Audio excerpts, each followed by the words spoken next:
Hello everyone. तो कैसे हैं आप सब? आई होप आप सब अच्छे होंगे। स्वागत है आप सभी का आपके अपने चैनल जुनून पढ़ाई का में। हम लोग आज आरओ और जो यूपी पीसीएस का एग्ज़ाम होना है उसके लिए एक बहुत ही महत्वपूर्ण टॉपिक डिस्कस करेंगे जिसका नाम है भारत की मिट्टियाँ। आप देखेंगे कि हर साल एक ना एक क्वेश्चन बन ही जाता है जो हमारे भारत देश की जो विभिन्न मिट्टियाँ पाई जाती हैं उनसे। तो चलिए देखते हैं क्या कुछ खास पॉइंट्स हैं। पूरी वीडियो बहुत ध्यान से देखिएगा। लास्ट में हमने कुछ क्वेश्चंस भी सॉल्व कराए हैं उसी लेवल के जिस लेवल के हमारे एग्जाम में क्वेश्चन बनते हैं। कोई वन लाइनर टाइप का क्वेश्चन आपको वहाँ नहीं मिलेगा। तो चलिए स्टार्ट करते हैं। वीडियो पसंद आए तो लाइक शेयर एंड चैनल को सब्सक्राइब करना ना भूलें। तो आज का टॉपिक क्या है? भारत की प्रमुख मिट्टियाँ। ठीक है, तो आपको पता ही होगा, ये देखिए हमने मैप लगा के रख दिया है। ये सारी पीडीएफ आपको हमारे टेलीग्राम चैनल पे मिल जाएगी जिसका नाम है जुनून पढ़ाई का। वहाँ से जाके डाउनलोड कर सकते हैं और आप इन्हें इत्मीनान से देख सकते हैं। तो फिलहाल के लिए ये देख लीजिए आपको कैसे इसको देखना है। तो ये कलर जो है यहाँ पे ये जो कलर किया गया है इससे आपको ये पता चलता है कि इस कलर का जो मैप में लोकेशन लोकेट किया गया है वहाँ पे कौन सी मिट्टी पाई जा रही है। जैसे आप देखें जो हमारा मतलब कि स्काई ब्लू टाइप का कलर है या ब्लू टाइप का कलर है ये एलुवियल सॉइल को दर्शा रहा है। तो यहाँ से ये एक सेकेंड।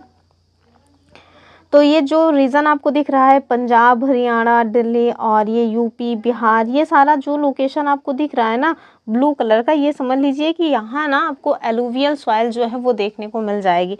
ऐसे ही जो ग्रीन वाला है कलर, ग्रीन कलर, ये कौन सा है? तो माउंटेन जो मिट्टी है यानी कि पहाड़ी जो मिट्टी है उसको दर्शा रहा है।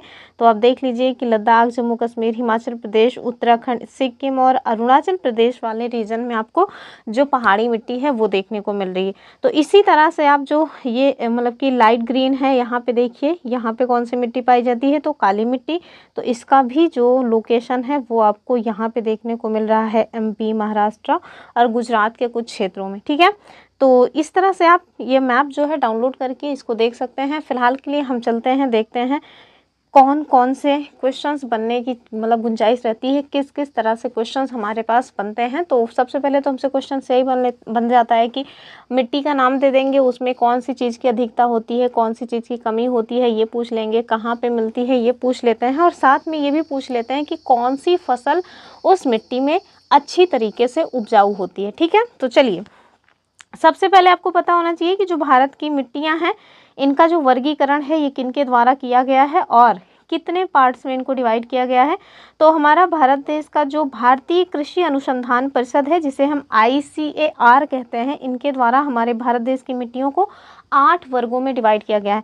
ICAR का हेडक्वार्टर कहाँ है आप मुझे कमेंट करके बताइएगा क्योंकि ये क्वेश्चन आरओ ने ऑलरेडी पूछा हुआ है। ठीक है, चलिए कौन कौन सी वो 8 प्रकार की मिट्टियां हैं। तो सबसे पहले तो अपनी एलुवियल सॉइल हो जाएगी, जलोढ़ मिट्टी। तो भारत देश के सबसे ज़्यादा भाग में यानी सबसे ज़्यादा परसेंटेज जो मिट्टी का पाया जाता है वो तो अपना यही जलोढ़ मिट्टी ही है और साथ में सबसे ज़्यादा उपजाऊ भी यही मानी जाती है। दूसरा कौन सी है? Black soil. इसे को मतलब कि इसे ना कई सारे नामों से जाना जाता है। इसी को काली कपासी मृदा कहते हैं, इसी को कपासी मिट्टी, इसी को मतलब कि क्या बोलते हैं काली मिट्टी को कपासी मिट्टी कहते हैं और साथ में मतलब रेगुर मिट्टी कहते हैं। साथ में इसी को ना चेरनोजम मिट्टी भी कह दिया जाता है। ठीक है, काली कपासी मृदा भी इसी को कहते हैं। तीसरी जो मिट्टी है वो है हमारी लाल मिट्टी यानी कि रेड सॉइल और चौथी है लैटराइट मिट्टी यानी कि लैटराइट सॉइल और पांचवी है अपनी पर्वतीय मिट्टी। छठी है हमारी मरुस्थलीय मिट्टी यानी कि जो डेजर्ट वाला रीजन है वो, और सातवीं है अपनी पीली मिट्टी जिसे हम येलो सॉइल कहते हैं और लास्ट है दलदली यानी कि मार्शी सॉइल। ठीक है, तो दलदली वाली मिट्टी कहाँ मिलेगी? मैंग्रोव जहाँ पे होंगे उस साइड आपको मिल जाती है। चलिए एक एक मिट्टियों के बारे में हम लोग जानेंगे, उनके क्या फीचर्स हैं। तो सबसे पहली जो मिट्टी हम लोग पढ़ेंगे वो तो वही है अपनी एलुवियल सॉइल यानी कि जलोढ़ मिट्टी। तो हमने उत्तर प्रदेश अभी जो भी मैप देखा था उसमें दिखाया था ना कि उत्तर प्रदेश और उसके आसपास जो बिहार वगैरह वाला रीजन है वहाँ पे आपको ये वाली मिट्टी मिल रही थी। अभी एक क्या दो मैप और भी हमने लगाए हैं, वहाँ भी हम देखेंगे। तो सबसे पहली जो मिट्टी हम लोग पढ़ रहे हैं वो है अपनी एलुवियल सॉइल यानी कि मतलब कि जलोढ़ मिट्टी।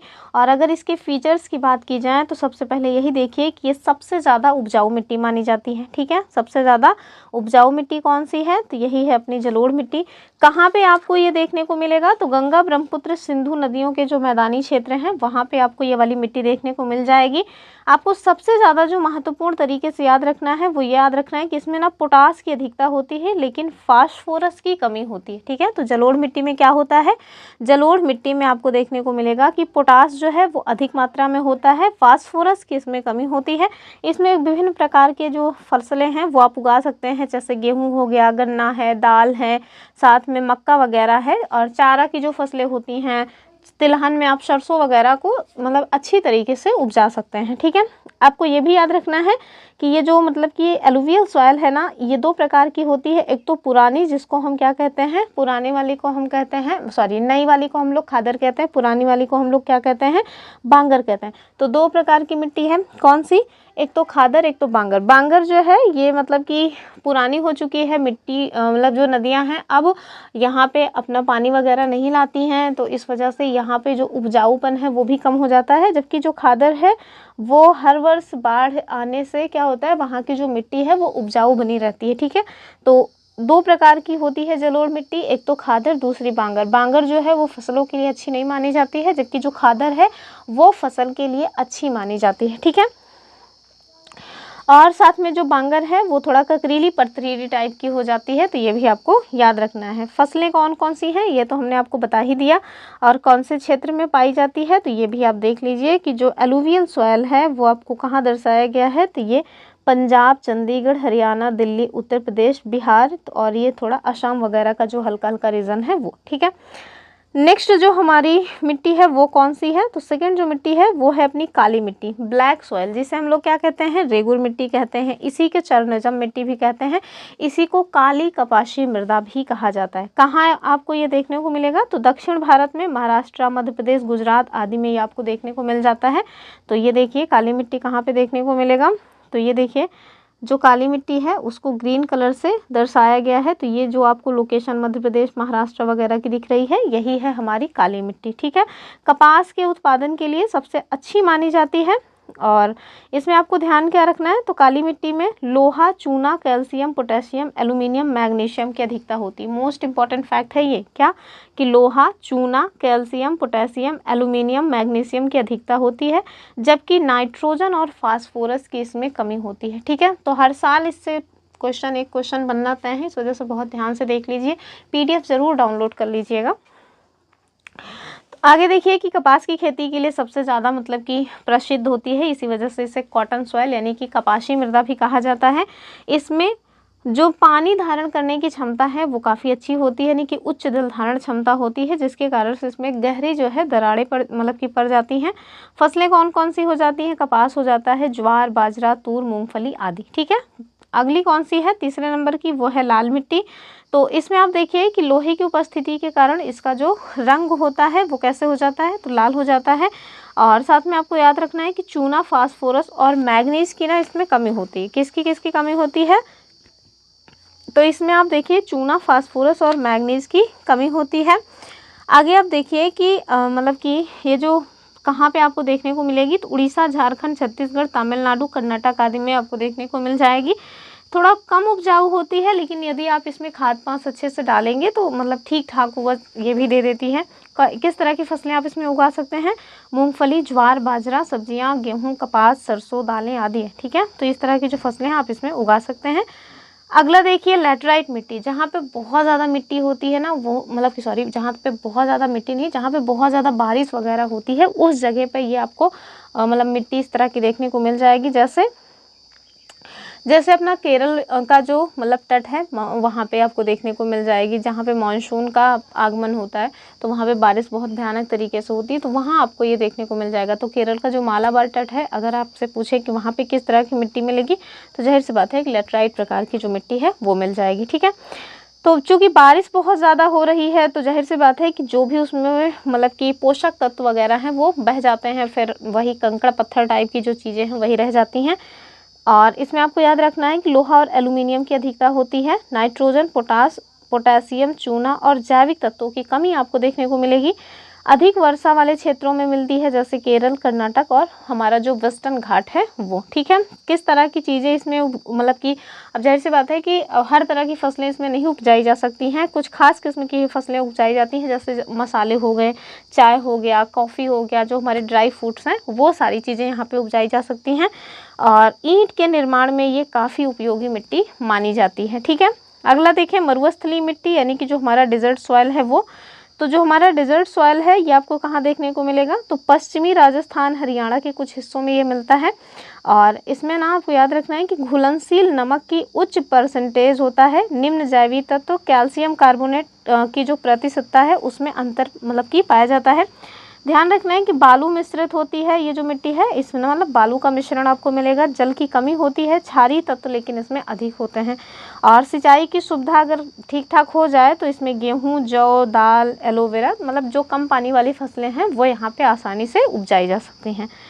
चलिए अगला देखिए, अगली है हमारी पर्वतीय मिट्टी। तो अभी ऊपर हमने देखा था ना कि माउंटेन्स पे जो मिट्टी पाई जाती है उन्हें हम कहते हैं पर्वतीय मिट्टी। कहाँ पे मिलेगी, पहाड़ी इलाकों में मिल जाएगी, जैसे उत्तराखंड, हिमाचल, जम्मू कश्मीर आदि में। यहाँ पे भी आपको याद रखना है कि अम्ल और ह्यूमस की कमी होती है। ठीक है, तो ह्यूमस की कमी होती है। ह्यूमस ना वही खाद पांच टाइप के होते हैं, जहाँ पे बारिश वगैरह होती है तो बारिश के साथ जो मतलब ह्यूमस है ना वो मतलब कि निकल जाते हैं, बह जाते हैं। आगे देखिए किस तरह की फसलों के लिए उपयोगी है, चाय, फल, मसाला, मक्का, चावल और लेगूम्स आदि के लिए ये काफ़ी अच्छी मतलब की मिट्टी मानी जाती है। चलिए अगला देखिए, अगला है 7वें नंबर की मिट्टी जिसे हम कहते हैं पीली मिट्टी, यानी कि येलो सॉइल। तो पीली मिट्टी काफ़ी इंपॉर्टेंट है। जो पीली मिट्टी है इसे लाल पीली मिट्टी भी कहा जाता है। ये अपने पीले रंग के लिए जानी जाती है, जो पानी के संपर्क में आने वाले लौह ऑक्साइड के कारण होता है। यानी कि पानी के संपर्क में जो लौह ऑक्साइड आता है इसी के कारण से इस मिट्टी का जो कलर है वो येलो हो जाता है। ठीक है, अगला देखिए, तो इसका जो रंग है वो मुख्य रूप से जलयोजित लौह ऑक्साइड के कारण पीले कलर का हो जाता है। इसका निर्माण ग्रेनाइट, नीस और कायांतरित चट्टानों के अवशेष से हुआ है। ठीक है, और हाँ वो जो मतलब कि हमारी ब्लैक मिट्टी थी जिसे हम काली मिट्टी कहते हैं, आप मुझे बता सकते हैं कि उसका निर्माण किस तरह के चट्टानों के टूटने फूटने से हुआ है। ठीक है, तो आप देखिए कि जो पीली मिट्टी है ग्रेनाइट, नीस और कायांतरित चट्टानों के अवशेष से बनती है। और साथ में अगर उर्वरता की बात की जाए तो मोटे तौर पर मतलब कि ये जो इसमें आपको ना दो तरह की मिट्टी मिलेगी, एक तो मोटे कण वाली और दूसरी महीन कण वाली। जो मोटे कण वाली होती है वो तो कम उपजाऊ होती है, लेकिन जो महीन कण वाली ये पीली मिट्टी होती है वो थोड़ा ज़्यादा उपजाऊ होती है। इसमें याद रखना है कि नाइट्रोजन, फास्फोरस और ह्यूमस की कमी होती है। किसकी नाइट्रोजन, फास्फोरस और ह्यूमस की कमी होती है, लेकिन चूना, फास्फेट, लोहा और पोटास आपको इसमें पर्याप्त मात्रा में मिल जाएंगे। और इसकी भी जल धारण करने की जो क्षमता है वो काफ़ी अच्छी मानी जाती है।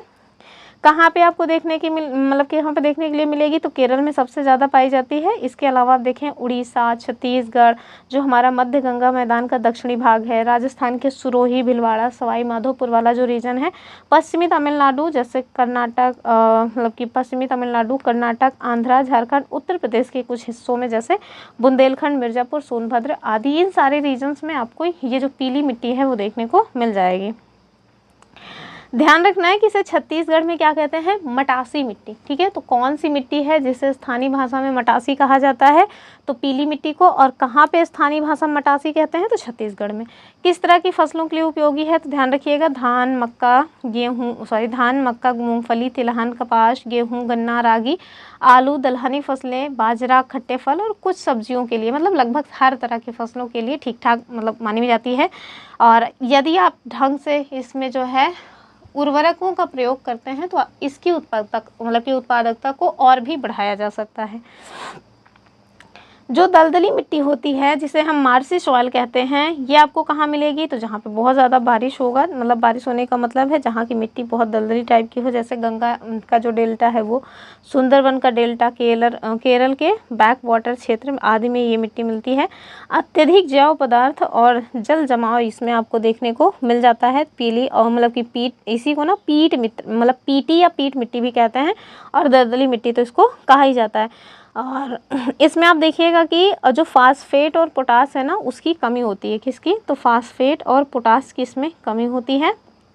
पोटास, इन दोनों की आपको इसमें मात्रा कम ही मिल जाएगी। ठीक है, और साथ में कहाँ पे देखने को मिलती है, तो हमने आपको बताया कि गंगा डेल्टा, सुंदरवन, केरल के बैक वाटर क्षेत्रों में। ठीक है, और कौन सी फसलें इसमें हो सकती हैं, तो जो पीट मिट्टी है इसमें ना चावल की खेती ठीक ठाक तरीके से की जा सकती है। चलिए आगे देखिए, आगे देख लीजिए भारत के देश के मैप में जो मिट्टी का वितरण है वो, तो ये देखिए मतलब वहाँ पे बहुत ज़्यादा घना बसा था, तो यहाँ पे दूसरा मैप, ये सारे मैप हमने कहाँ से लिए हुए हैं, तो गूगल से ही लिए हुए हैं, मैंने इसको बनाया नहीं है, कुछ एआई से भी बनाया हुआ मैप है, उसको भी देख लीजिएगा। तो ये हमने मैप जो लिया है गूगल से लिया है, तो देख लीजिए यहाँ पे किस किस तरह की मिट्टियों का वितरण आपको देखने को मिल रहा है। तो रेड एंड येलो सॉइल इधर आपको देखने को मिल रहा है, ये देखिए एलुवियल सॉइल देखने को मिल रहा है, और ये जो रेड और येलो सॉइल है ना ये इस वाले रीजन में भी देखने को मिल रहा है। और साथ में ये देखिए ब्लैक सॉइल, तो महाराष्ट्र वाला जो रीजन था हमने दिखाया था अभी कि वहाँ पे आपको ब्लैक सॉइल देखने को मिल जाएगी। तो जो फॉरेस्ट सॉइल है वो यहाँ पे देखने को मिल रही है। लैटराइट जो मिट्टी है वो आपको कहाँ पे देखने को मिल रही है, तो ये देखिए कुछ कुछ ऐसे रीजन है जहाँ पे बारिश ठीक ठाक होती है ना, वहीं पे आपको लैटराइट मिट्टी देखने को मिल जाती है। तो एरिड जो सॉइल है उसको भी देख लीजिए यहाँ पे है, ठीक है। तो इस तरह से भारत देश में जो मिट्टियों का वितरण है वो आपको देखने को मिल रहा है। चलिए एक मैप और भी अभी हम आपको दिखाएंगे, तो ये मैंने गूगल से डाउनलोड, गूगल से नहीं, मैंने दरअसल इसको एआई से बनवाया हुआ है, तो आप इसको भी देख सकते हैं। ये ज़्यादा ही घना बसा है, घना बसा का मतलब है कि कहाँ कहाँ पे थोड़े थोड़े एरिया में कौन सी मिट्टी पाई जाती है, तो वो सब भी आप इस मैप के थ्रू देख सकते हैं, ठीक है। चलिए कई बार ना मृदा अपरदन से यानी कि सॉइल मतलब इरोजन से क्वेश्चन बना हुआ है कि मतलब जो सॉइल का इरोजन है वो क्यों हो रहा है। तो ध्यान रखिएगा, अत्यधिक चराई यानी कि जानवरों के चरने की वजह से जो मिट्टी का अपरदन है वो होता है। साथ में वनों की कटाई से ढालू ज़मीन पर खेती करने के कारण भी जो हमारी मिट्टी है उसका कटाव हो रहा है। इसका हम संरक्षण कैसे कर सकते हैं, तो ज़्यादा से ज़्यादा पेड़ लगा करके, टेरेस फार्मिंग करके और बांध वगैरह का निर्माण करके इसका जो मतलब कि मिट्टी को क्षरण करने से बचाया जा सकता है। मृदा संरक्षण के कुछ अन्य उपाय जो है देख लीजिए, तो जैविक खेती को बढ़ावा दिया जाए, रासायनिक खादों का थोड़ा सीमित उपयोग किया जाए, बहुत ज़्यादा रासायनिक जो खाद है उनका उपयोग ना किया जाए, और बहुफसली प्रणाली अर्थात ऐसा ना हो कि केवल एक ही प्रकार की फसलों को आप खेतों में उपजा रहे हैं, ऐसा ना करें, विभिन्न प्रकार की फसलों को खेतों में उपजाएं, तो उससे जो है हमारी मृदा का संरक्षण हो सकता है। अब हम क्वेश्चंस देखेंगे, जो क्वेश्चंस हमने लिए हुए हैं। पहला क्वेश्चन देखिए, कथन और कारण का क्वेश्चन है, क्योंकि आजकल हमारे यहाँ सबसे ज़्यादा इसी तरह के क्वेश्चन पूछे जा रहे हैं स्टेटमेंट वाले। पहला स्टेटमेंट क्या है, कह रहे हैं कि काली मिट्टी में जल धारण करने की जो क्षमता है वो अत्यधिक होती है। और दूसरा क्या कह रहे हैं, कारण कि काली मिट्टी में महीन कणों और मोंटमोरिलोनाइट प्रकार की चिकनी मिट्टी का प्रभुत्व होता है। ऑप्शंस देखें, वही है कि कथन कारण दोनों सही है तथा कारण कथन की सही व्याख्या करता है। दूसरा कथन है कि कथन और कारण दोनों सही है परंतु कारण कथन की सही व्याख्या नहीं करता है। तीसरा कह रहे हैं कथन सही है परंतु कारण गलत है, और चौथा कह रहे हैं कथन गलत है किंतु कारण सही है। तो इसका उत्तर क्या हो जाएगा, पहला वाला जो हमारा ऑप्शन है वही ठीक हो जाएगा कि कथन भी सही है, कारण भी सही है, और जो कारण है ना वो कथन की सही व्याख्या भी कर रहा है। चलिए अगले क्वेश्चन को देख लीजिए, और जो हमारा अगला क्वेश्चन है वो क्या कह रहे हैं, जलोढ़ मिट्टी से संबंधित क्वेश्चन है कि जलोढ़ मिट्टी भारत की सबसे उपजाऊ मिट्टी मानी जाती है। तो अभी हमने स्टार्टिंग में ही बताया था कि हाँ जलोढ़ मिट्टी हमारे यहाँ सबसे ज़्यादा उपजाऊ मिट्टी मानी जाती है। कारण क्या कह रहे हैं कि यह मिट्टी हिमालय से बहकर आई नदियों द्वारा मैदानों में जमाई जाती है, इसमें खनिज तत्व प्रचुर मात्रा में पाए जाते हैं। तो दोनों ही बातें सही है, कथन जो है कारण व्याख्या भी कर रहा है। अगला क्वेश्चन देख लीजिए, अगला क्वेश्चन लैटराइट मिट्टी से है। कह रहे हैं कि लैटराइट मिट्टी में नाइट्रोजन, फास्फोरस और ह्यूमस अत्यधिक मात्रा में होता है, और कारण क्या कह रहे हैं, लैटराइट मिट्टी का निर्माण उच्च वर्षा और उच्च तापमान वाले क्षेत्रों में होता है जिससे अपक्षय जो है वो तीव्र होता है। वही स्टेटमेंट है, मतलब कि कूट वही है कि कथन और कारण दोनों सही है तथा कारण कथन की सही व्याख्या कर रहा है। दूसरे में कह रहे हैं व्याख्या नहीं कर रहा है। तीसरे में कह रहे हैं कथन गलत है, कारण सही है, और चौथा है कि कथन सही है, मतलब कि कथन और कारण दोनों गलत है। उत्तर क्या हो जाएगा, सी वाला हो जाएगा, यानी कि कथन गलत है, कारण सही है।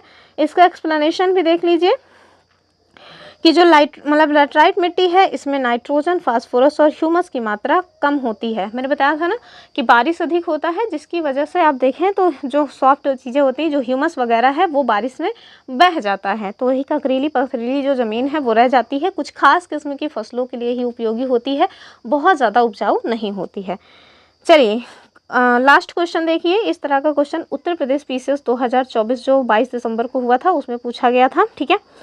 हमारे पास क्वेश्चन क्या है कि भारत के में निम्नलिखित मिट्टियों को उनके क्षेत्रफल के अनुसार घटते क्रम यानी कि अवरोही क्रम में बताना है। सबसे ज़्यादा कौन सी मिट्टी है, फिर उससे कम, फिर उससे कम। ठीक है, ऑप्शंस देखें। कह रहे हैं काली मिट्टी, जलोढ़ मिट्टी, लाल मिट्टी और लैटराइट मिट्टी। तो अगर आप इसको सॉल्व करेंगे तो अभी हमने बताया था कि सबसे ज़्यादा जो परसेंटेज है वो किसका है, वो तो है अपने जलोढ़ मिट्टी का। तो दूसरा वाला सबसे पहले होना चाहिए, और दूसरा वाला सबसे पहले आपको 2 ऑप्शन में मिल रहा है, तो इस वजह से 2 तो पहले ही एलिमिनेट कर दीजिए। अब हमारे पास ना ये पता होना चाहिए कि दूसरे नंबर पे सबसे ज़्यादा कौन सी मिट्टी पाई जाती है, काली या फिर लाल। बहुत ज़्यादा कन्फ्यूजन होता है आपको, कई जगहों पे काली जो है दूसरे नंबर पे मिलेगी, कई जगहों पे आपको लाल जो है दूसरे नंबर पे मिलेगी। तो मैं तो सोचती हूँ कि अगर इन दोनों को क्वेश्चन में ना पूछे तभी ज़्यादा अच्छा रहे। फिलहाल के लिए देख लीजिए, इसका जो सही उत्तर है वो क्या हो जाएगा कि सेकेंड नंबर पर आप देखिए जो काली मिट्टी है ना वो आती है। ठीक है, तो दूसरा वाला यहाँ पे देखिए जो पहला वाला ऑप्शन है वही सही हो जाएगा, यानी कि हमारे भारत देश के भीतर सबसे ज़्यादा जो मिट्टी है वो कौन सी पाई जाती है, अलुवियल यानी कि जलोढ़ मिट्टी। दूसरे पे आता है ब्लैक सॉइल, तीसरे पे अपने को मिलेगा लाल मिट्टी और चौथे पे है लैटराइट मिट्टी। ठीक है, तो उत्तर क्या हो जाएगा, उत्तर हो जाएगा अपना ऑप्शन ए। चलिए एक्सप्लेनेशन देख लीजिए कि भारत में जो मिट्टियों का क्षेत्रफल है इसके अनुसार जो वितरण है तो उसे देखिए। तो जो जलोढ़ मिट्टी है यानी कि अलुवियल सॉइल, ये लगभग 43% जो भाग है वहाँ पे मिल जाता है उत्तर भारत और गंगा ब्रह्मपुत्र मैदान में। दूसरे नंबर पे आती है ब्लैक सॉइल, 15 से 16%। कहाँ मिलती है, महाराष्ट्र, मध्य प्रदेश और गुजरात में। तीसरे पे आता है लाल मिट्टी, लगभग 10 से 12%, दक्षिण भारत, उड़ीसा और छत्तीसगढ़ वाले रीजन में। चौथे पे आता है लैटराइट मिट्टी, लगभग 3 से 4% क्षेत्र में। कहाँ, केरल, कर्नाटक, असम, मेघालय आदि। ठीक है, तो ये रहा आज का अपना वीडियो। आई होप आपको वीडियो समझ आया होगा। मैंने मिट्टी से संबंधित जिस तरह के क्वेश्चंस पूछे जाते हैं उसमें जो भी पॉइंट्स रहे सब कवर करने का प्रयास किया है। फिर भी यदि आपको किसी तरह का कोई कन्फ्यूजन हो तो आप मुझसे कमेंट करके पूछ सकते हैं। हमने इंडियन ज्योग्राफी का मतलब पूरा कंप्लीट जो घटना चक्र में क्वेश्चन दिए हुए उसको सॉल्व कराया है। उसमें आप देखिए कि भारत की मिट्टियों से किस किस तरह के क्वेश्चंस पूछे गए हैं, क्या वो क्वेश्चंस इस वीडियो से सॉल्व हो रहे हैं कि नहीं। फिर उसके बाद अगर आपको वीडियो पसंद आए तो वीडियो को लाइक शेयर करना ना भूलें, चैनल को सब्सक्राइब करके ज़रूर रखें। फिर मिलेंगे अपनी अगली वीडियो में, तब तक के लिए नमस्कार एंड जय हिंद।